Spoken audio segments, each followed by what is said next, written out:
আমরা এখন মোল কনসেপ্টের একটা ভীষণ ইম্পর্টেন্ট শর্ট ফর্মুলা বলবো, যেটা তোমাকে মোল কনসেপ্ট চ্যাপ্টার পড়তে কিন্তু সব জায়গাটায় ব্যবহৃত হবে। সুতরাং এটা খুব সুন্দর করে দেখো এবং ভিডিওটা দেখে যদি ভালো লাগে প্রত্যেকে চ্যানেলটাকে সাবস্ক্রাইব করবে। এরকম অনলি কনসেপ্ট ছোট ছোট ভিডিও আমি দেবো, যেটা তোমাকে 2026-এর জন্য কেমিস্ট্রিতে বিভিন্ন টাইপসের সোজা কোশ্চেন করতে অনেক সহজ কাজে লাগবে। তো দেখো আমি কি বলবো, এখন আমি টপিক যেটা করাবো সেটা হচ্ছে কি করে মোলার মাস বার করতে হয়, যেটা অ্যাটমিক নাম্বার এবং মোলার মাস সবাই ভাবে একই জিনিস। নো, দুটো আলাদা জিনিস। কি করে শর্ট টেকনিকে সবাই মুখস্থ করে, এটা কোনো মুখস্থর প্রয়োজন নেই। জাস্ট ওয়েট করো, 2 মিনিটের মধ্যে তুমি শর্ট ফর্মুলা শিখে যাবে। জাস্ট দেখো। তো যখন আমাকে মোলার মাস বার করতে বলবে তখন সবার আগে আমাকে জানতে হবে অ্যাটমিক নাম্বার। আমরা সবাই অ্যাটমিক নাম্বার জানি। তো একটা কথা ভালো করে দেখো, দুটো কেস হবে। ফর ইভেন অ্যাটমিক নাম্বার মানে যেগুলো জোড় সংখ্যা অ্যাটমিক নাম্বার, তাদের ক্ষেত্রে একরকম formula. For odd atomic number মানে যারা বিজোড় অ্যাটমিক নাম্বার, তাদের ক্ষেত্রে একরকম ফর্মুলা। ক্লিয়ার একদম? তাহলে even atomic number, odd atomic number. যদি জোড় সংখ্যার অ্যাটমিক নাম্বার হয় তাদের ক্ষেত্রে মোলার মাসের সূত্র কি? Molar mass equal to 2 into even atomic number, গল্প শেষ।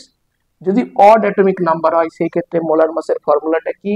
Molar mass equal to 2 into odd atomic number plus 1। Clear? সাথে শুধুমাত্র এক যোগ করবো, এটাই এক্সট্রা। তাহলে আমি একটা উদাহরণ দেখাই। হিলিয়াম, সাপোজ হিলিয়ামের অ্যাটমিক নাম্বার 2, তাহলে মোলার মাস আমি কি বলেছি? Molar mass equal to 2 into even atomic number. 2 হলো একটা ইভেন নাম্বার, জোড় সংখ্যা, তাহলে 2 into 2 equal to 4। Carbon 6 atomic number, molar মাসের formula 2 into even atomic number. Suppose oxygen 8, 2 into even atomic number 16। Neon 10 atomic number, 2 into even atomic number 20। Magnesium 12 atomic number, 2 into even atomic number equal to 24। তাহলে এগুলো সব molar mass বেরিয়ে গেল। তাহলে তোমাকে শুধু দেখতে হবে ইভেন অ্যাটমিক নাম্বার 2, 6, 8, 10, 12 সব ইভেন জোড় সংখ্যার অ্যাটমিক নাম্বার যদি হয়, জাস্ট 2 মাল্টিপল করো, 2 গুণ করো, তাহলেই তুমি মোলার মাস পেয়ে যাবে। তাহলে ইভেন অ্যাটমিক নাম্বারের ক্ষেত্রে molar mass equal to 2 into even atomic number. আচ্ছা, ফর অড অ্যাটমিক নাম্বার, তাহলে অড অ্যাটমিক নাম্বার হলে মোলার মাসের ফর্মুলা যেটা 2 into odd atomic number plus 1। 2 গুণ করব, তারপরে 1 যোগ করে দেবো। তাহলে অ্যাটমিক নাম্বার লিথিয়াম, যার atomic number atom name lithium, atomic number 3, তাহলে মোলার মাস কি বললাম? 2 into odd atomic number plus 1, 7। বোরনের ক্ষেত্রে আমরা দেখবো 5 অ্যাটমিক নাম্বার, এটা একটা অড বিজোড় সংখ্যা, তাহলে 2 into odd atomic number plus 1। ফ্লুরিনের ক্ষেত্রে 2 into odd atomic number plus 1, 19। সোডিয়ামের ক্ষেত্রে 11, এটা একটা অড অ্যাটমিক নাম্বার, বিজোড় সংখ্যা হলে 2 গুণ করো, সাথে 1 যোগ করো। তাহলে এরকম করে আমরা বেরিয়ে গেল। ক্লিয়ার? তাহলে কিছু ব্যতিক্রম এক্সেপশনাল কেস আছে। বেরিলিয়াম, বেরিলিয়ামের অ্যাটমিক নাম্বার 4, এটা কিন্তু জোড় সংখ্যা ইভেন, এই ক্ষেত্রে কিন্তু এটা কিন্তু অডের মতো আচরণ করবে, 9 হয়ে যাবে, 2 into atomic number plus 1। Except argon 18 atomic number, 40 molar mass. ঠিক একইভাবে নাইট্রোজেনের 7 অ্যাটমিক নাম্বার, এটা কিন্তু বিজোড় সংখ্যা, অড নাম্বার, তাহলে হিসাব মধ্যে এর সাথে 15 হওয়ার কথা ছিল, কিন্তু এটা ব্যতিক্রম এক্সেপশনাল, 7 ইন্টু 2 অডের ইভেনের মতো আচরণ করবে নাইট্রোজেন, সেই জন্য 7 ইন্টু 2, 14। ক্লোরিনের ক্ষেত্রে 35.5। জাস্ট ছোট একটা ফর্মুলা বললাম। এরকম কনসেপ্ট প্রতিটা চ্যাপ্টারে আসবে, যেটা তোমাকে বার করতে কিন্তু অঙ্ক করতে লাগবে। ফিজিক্যাল কেমিস্ট্রি মানেই কিন্তু অঙ্ক, এবং এরকম ফর্মুলা তোমার যদি জানা থাকে তবে কিন্তু তোমার প্রতিটা অঙ্ক করতে সোজা লাগবে। তাহলে সংক্ষেপে বলে দিই, আমার target molar mass, mole concept chapter.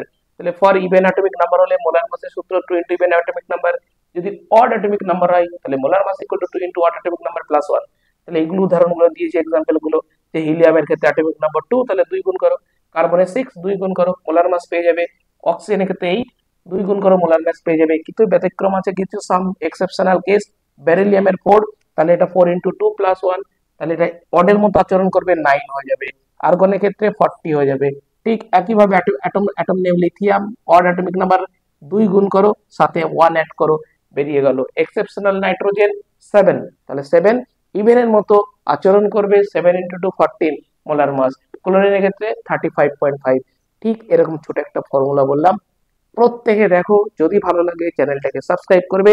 এবং আমি কিন্তু গুগল মিটেও পড়াই, তো আমার শর্টসের মধ্যে যাবে, প্লে লিস্টের মধ্যে যাবে, প্রতিদিন ক্লাস টাইম আমার ইউটিউবে ক্লাস করাই আমি, দুপুর 2টো থেকে 3টে পর্যন্ত বায়োলজি, এবং রাতের বেলায় 10টা থেকে 12টা পর্যন্ত কেমিস্ট্রি। এবং আমার কাছে গুগল মিটে পড়তে চাইলে কন্ট্যাক্ট করে নেবে, কন্ট্যাক্ট নাম্বার দেওয়া আছে। তো জাস্ট ভিডিওটা দেখো প্রত্যেকে।